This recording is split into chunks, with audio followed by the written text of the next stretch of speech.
እሺ እውነተኛ ታሪክ ነው። የማዳም ወይም ደግሞ በአረብ ሀገር የኖረች አንዲት እህታችን እንዲህ ትላለች። 11 ዓመት ቆየው። ከ11 ዓመት ጉዞ በኋላ አመመኝ፣ ጤናዬን አጣው። ከዛ ጤናዬ ሳጣ ወደ ሀገር ቤት መግባት ፈለግኩኝ። ይህን ጤናዬን ደግሞ እንዴት አድርጌ ማሳከም እንደምችለው አስቤ ለቤተሰብ ደውዬ ልመጣ ነው ስላቸው፣ እናቴ ምን ልትሰሪ ነው የምትመጪ? ምን አለ ብለሽ ትመጫለሽ ብላለችኝ። ያለኝ ቤት ንብረት ይሳ ስላት፣ ቤትም ሀብትም ንብረትም የለሽም ብላለችኝ። ለምን ብዬ ስጠይቃት ትላለች እንግዲህ ባለ ታሪኳ። ሙሉም ቪዲዮ እንግዲህ ተከታተሉ ማለት ነው። ሁላችንም ፈጣሪ ልቡና ይስጠን፣ ጤናችን ይስጠን እና ይሄን ቪዲዮ ላይክ እና ሼር እያደረጋችሁ ተከታተሉ ማለት ፈልጋለሁኝ።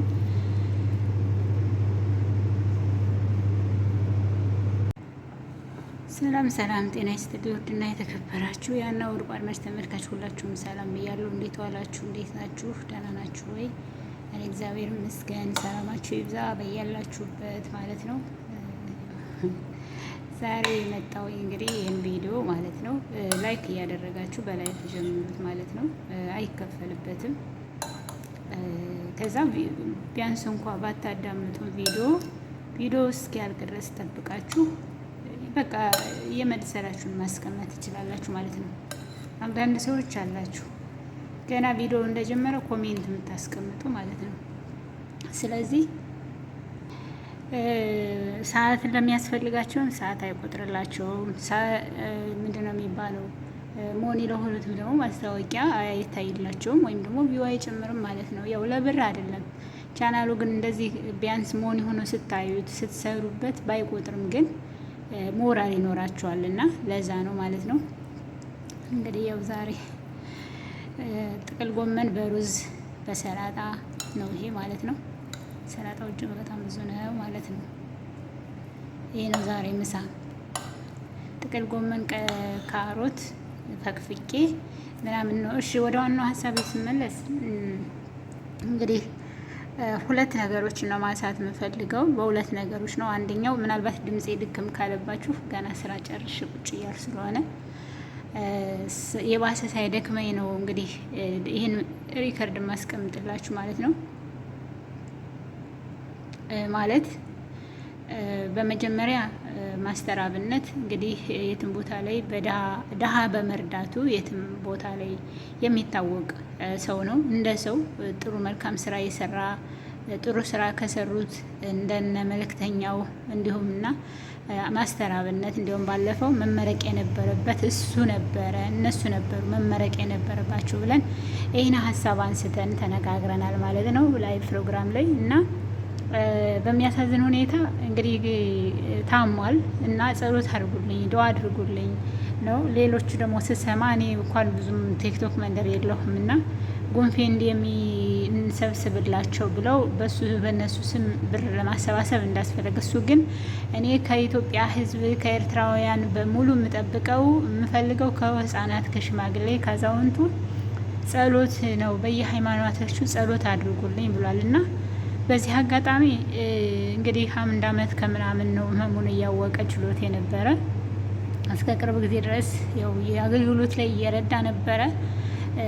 እግዚአብሔር ምሕረቱን ይላክለት። ድንግል ማርያም ጌታ ኢየሱስ ክርስቶስ የምሕረት እጁን ይላክለት። እውነት በጣም ካንሰር ህመም እጅግ በጣም ከባድ ነው። በዚህ አጋጣሚ ያለፈበት በዛ ጉዳይ ያለፈበት ነው የሚያውቀው። የእግር ነው እሱ ደግሞ የእግር ካንሰር ህመም ነው የተባለው። ይሄ ማለት እግሩ ታስታውሱ ከሆነ አርቲስት ጥላሁን ገሰሰም እንደዚህ ታስታውሳሉ። ልጅ ነኝ በእውነት ለመናገር በሱ ጊዜ በጣም ህጻን ልጅ ነኝ፣ ግን ሚስቱና ልጁ ሲያለቅሱ አስታውሳለሁ በጭንቅላቴ ማለት ነው። እና አሁን ስሰማ ምንድን ነው ምናምን ብዬ ስሰማ ማለት ካደኩ በኋላ ሳቅ ሚዲያም ተጠቃሚ ሲሆን እግሩን ተቆርጦ እንደሞተ ታሞ እግሩን ተቆርጦ ብዙ ሳይታመም እንደሞተ ሰማን ማለት ነው። እና ካንሰር ነው ወይም ካንሰር ነው እንግዲህ ስም የሚሰጠው የተለያየ በቴክኖሎጂ በሳይንስታዊ ሲመረመር በዶክተሮች ሲመረመር ካንሰርም የተለያየ ነገር ሊሆን ይችላል ምናምን ይባላል እና የመጣሁበት ዋናው ነገር እኔ ካንሰር ከባድ ነው። በዛ ጎዳና ያለፋችሁ ሰዎች ታውቁታላችሁ። በዛ ችግር ውስጥ ያለፋችሁ ሰዎች እጅግ ከባድ ነው። የእሱ ደግሞ እንግዲህ እግር ነው እና ካንሰር ከምን እንደሚመጣ እኔ እስካሁን ድረስ በሳይንስ ምርምርም በምንም ታወቀ አይመስለኝም። ግን ህመሙ አለ ሲባል ተሎ ሕክምና መከታተል የተለያዩ ህመሞችን ማድረግ ነው እና እጅግ በጣም ከባድ ነው።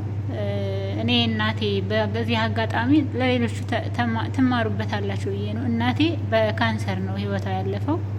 እጅግ በጣም ከባድ ነው። በዛ ህይወት ያለፈበት ሰው ያልኳችሁ ለዛ ነው። ምክንያቱም ያዩትን አይበሉ በቃ በጣም በብዙ ነው እንትን የሚለው እና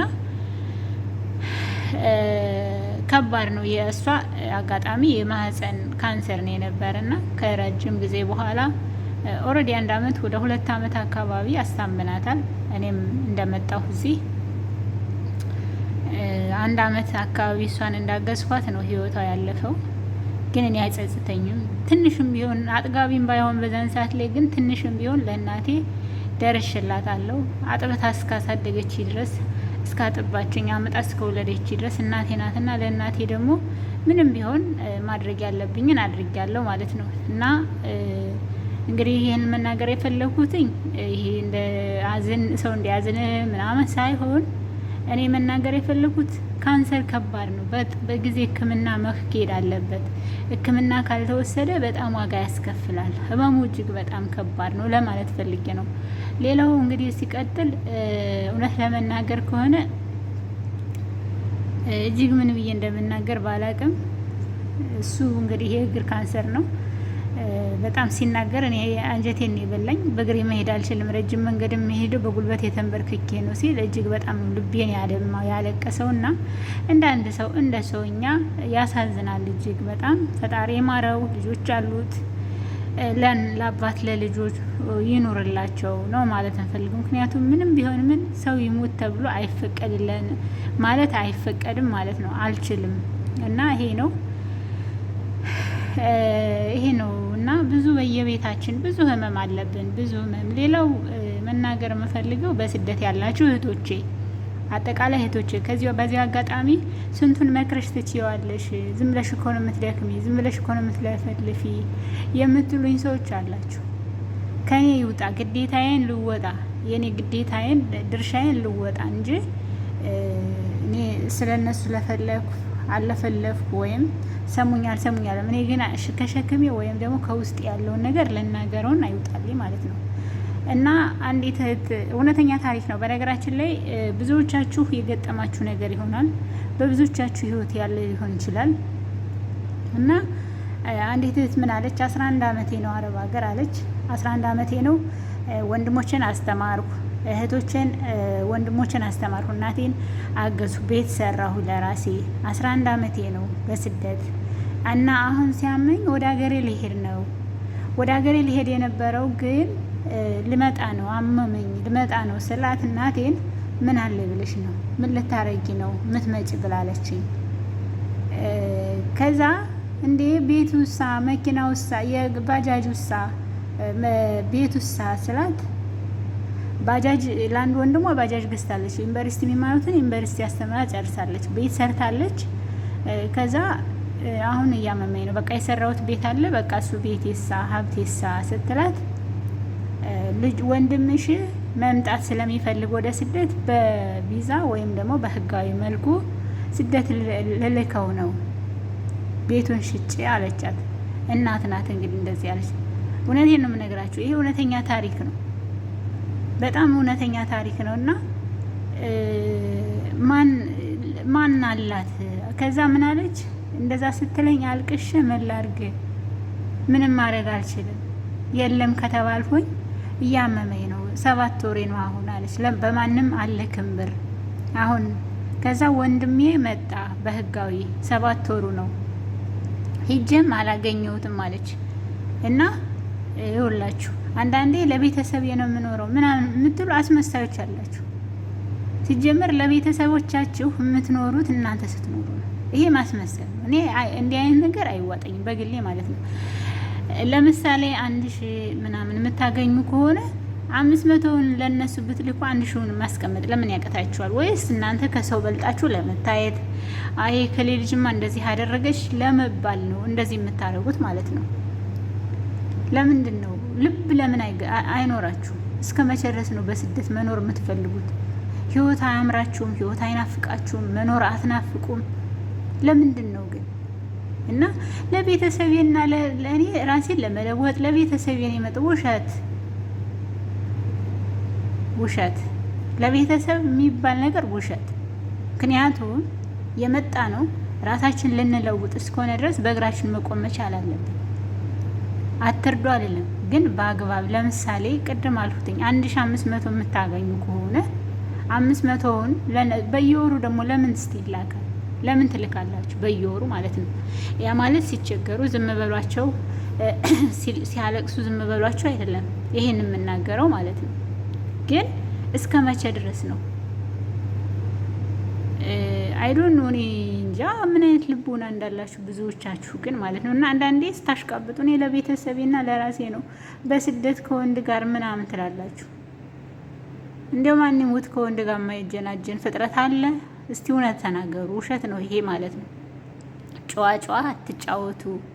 እኔ ከወንድ ጋር አትጀናጀኑ አይዶን ኬር አይመለከተኝም። ነገር ግን ለቤተሰቦቻችሁ ስትረዱ በአግባብ ነው።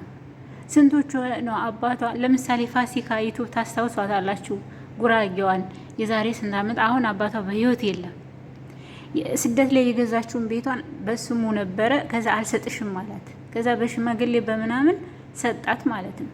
በቤተሰብ በአያቷ ግፊት ቤቷን በስሙ አረገላት ሰጣት ማለት ነው።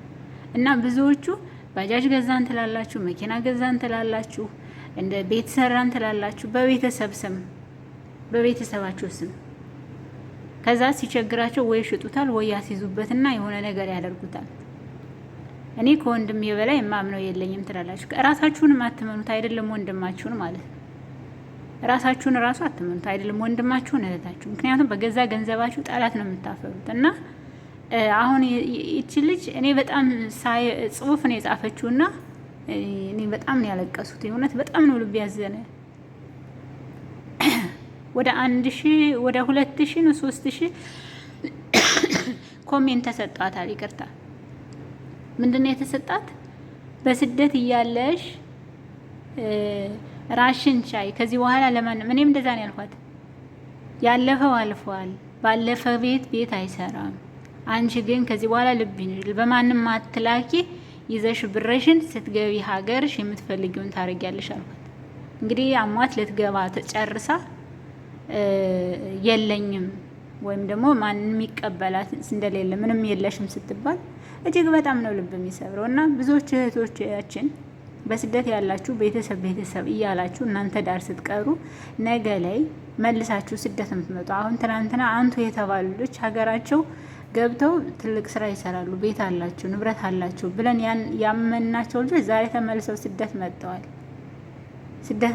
የሀገሩ ጉዳይ የአማራ ክልል ላይ እንዳለ ነው። አጠቃላይ ደግሞ እንደ ኢትዮጵያ ክልል ላይ በጣም የኑሮ ውድነት ችግር አለ። ግን ደግሞ ስደትን ከቀመሳችሁ ስደት ለምን ይላችኋል? አገራችሁ ላይ ቢኖራችሁም ባይኖራችሁም የዕለታችሁን እያገለባበጣችሁ መኖር ነው። እዚህ ሀገር ስደት ላይ ከለመዳችሁ ተመልሶ ለመሄድ ወይም ደግሞ እንደገና ኢትዮጵያን ኑሮ ለመጀመር ይከብዳችኋል። ለምን ነው? ለምን? እና እውነት አንዳንዴ በቃ ችለተኛ እንሆን፣ ግድ የለሽ አንሆን። ከግድ የለሽነት ወደ ራሳችን እንመለስ። እንቁም በእግራችን እኛ ስንኖር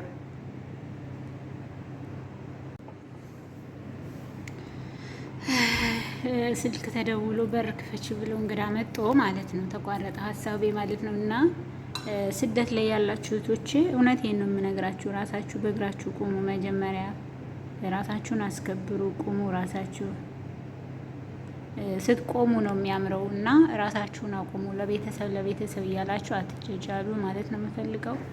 እኛ መብታችን የምናስከብረው እኛ ራሳችን ስንቆም ብቻ ነው። መጀመሪያ እኛ በሁለት እግራችን ከቆምነ በኋላ ምንም ችግር የለውም ማለት ነው። እና እያንዳንዳችን መብታችን ለማስከበር መቆም መቻል አለብን። ለቆምንለት አላማ ደግሞ ጠንካራ። ለምሳሌ ወንድምሽ ታሟል፣ የማዳበሪያ መግዣ የምናምን መግዣ ቢያንስ በ2 ወር በ3 ወር አንዴ ኦኬ፣ በ4 ወር አንዴ እርዱ።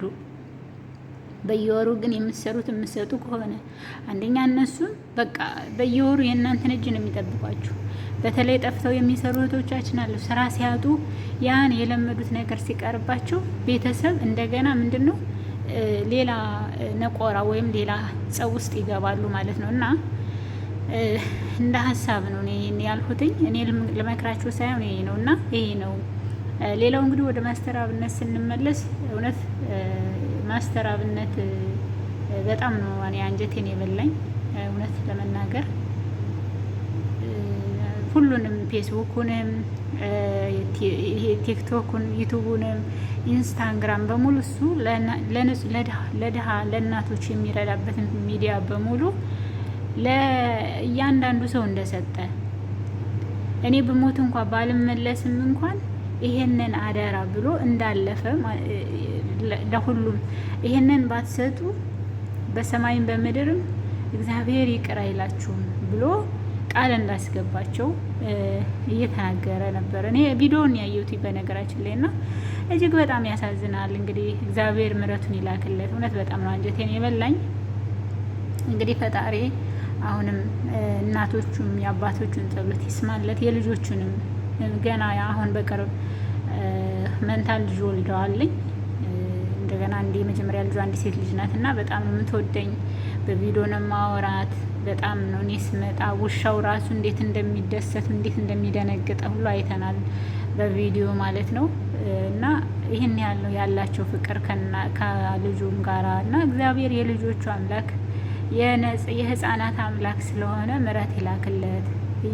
ታሪክ በቃ ድኖ ከአሁኑ የበለጠ ደግሞ ምስኪን እናቶችን ያለቀሱ የተቸገሩትን የሚረዳበት የታመሙትን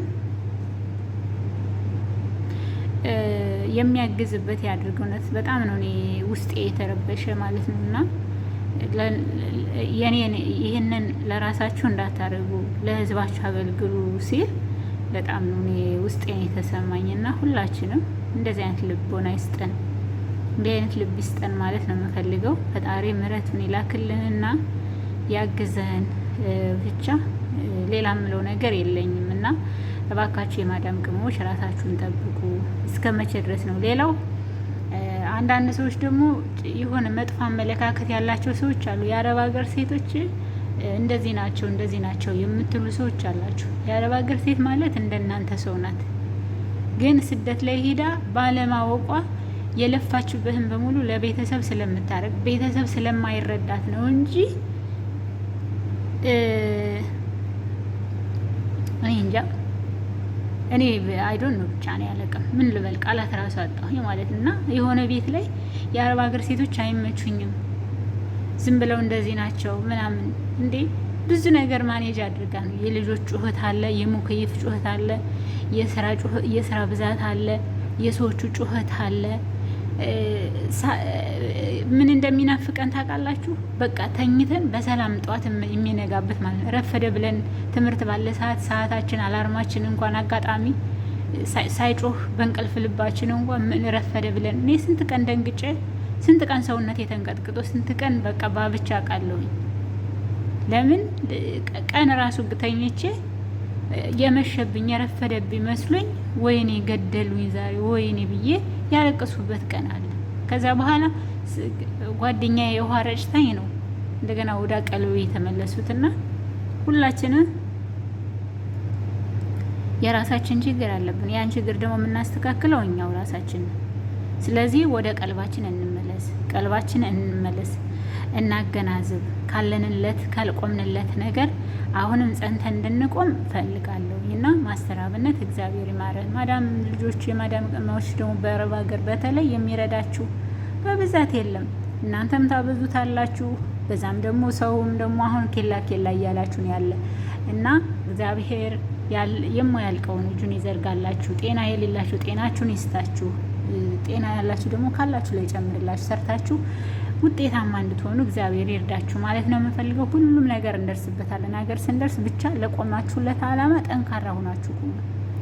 እያንዳንዱ ይሄ ለቤተሰብ ይሄ አትርዱ አልልም። እዛ አሁንም ደጋግም የምለው አትርዱ አልልም እና እርዱ፣ ግን የምትረዱበት አይነት መንገድ ይለያያል። አስተካክሉ ማለት ነው የምፈልገው። እንግዲህ አበዛውባችሁ መሰለኝ። እኔ ብቻ ውስጤን ያመኛል አንዳንዴ ዝም ብዬ ሳሳማው ሳየው በጣም ይረብሸኛል፣ ያመኛል እና ለዛ ነው። ለማንኛውም ላይክ እና ሸር እያደረጋችሁ አብራችሁን ሆኑ። እናመሰግናለን።